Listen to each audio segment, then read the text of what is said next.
అందరికీ నమస్కారం. ఒక 2 రోజుల క్రితం మన ఆందాలవలస నియోజకవర్గ MLA PUC chairperson cone Ravikumar గారు జిల్లా పరిషత్ మీటింగ్ హాల్లో మన గ్రామ సచివాలయాల మీద, అలాగే ఆ సచివాలయాల్లో ఉద్యోగం చేస్తున్నటువంటి ఉద్యోగస్తుల మీద అనుచితమైనటువంటి వ్యాఖ్యలు చేయడం జరిగింది.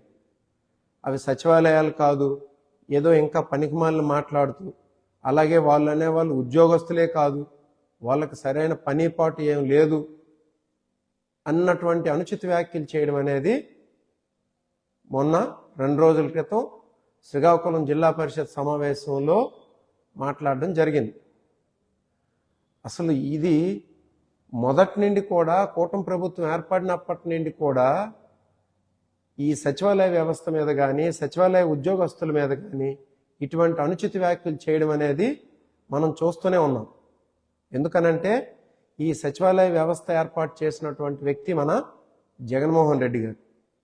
ఆయనకి ఈ వ్యవస్థ యొక్క లక్ష్యాలు పూర్తయితే, ఈ వ్యవస్థ పూర్తిగా అంటే గ్రామాల్లో పూర్తి స్థాయిలో పనిచేసినట్లయితే జగన్మోహన్ రెడ్డి గారికి ఎక్కడ మంచి పేరు వచ్చేస్తుందేమో అన్నటువంటి ఒక ఆలోచనతో మొదటి నుండి కూడా, ఈ కూటమి ప్రభుత్వం ఏర్పడినప్పటి నుండి కూడా ఆ సచివాలయాల మీద ఇటువంటి అనుచిత వ్యాఖ్యలు అనేవి చేస్తున్నారు.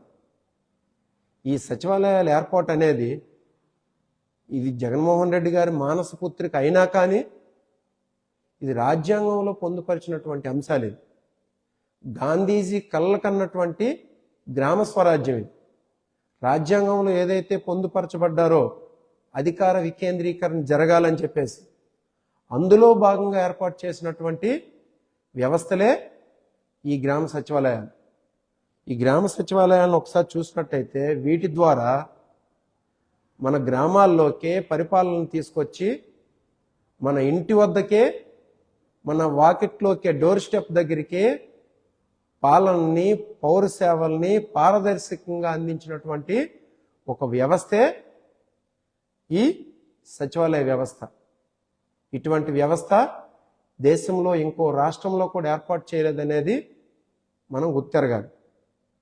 చూడండి, ఈ వ్యవస్థని మన జగన్మోహన్ రెడ్డి గారు అక్టోబర్ 2, 2019లో ఒకే రోజున 1,26,000 మంది పిల్లలకి ఉద్యోగాలు ఇచ్చి దాదాపు 15,000 గ్రామ వార్డు సచివాలయాలు ఏర్పాటు చేసి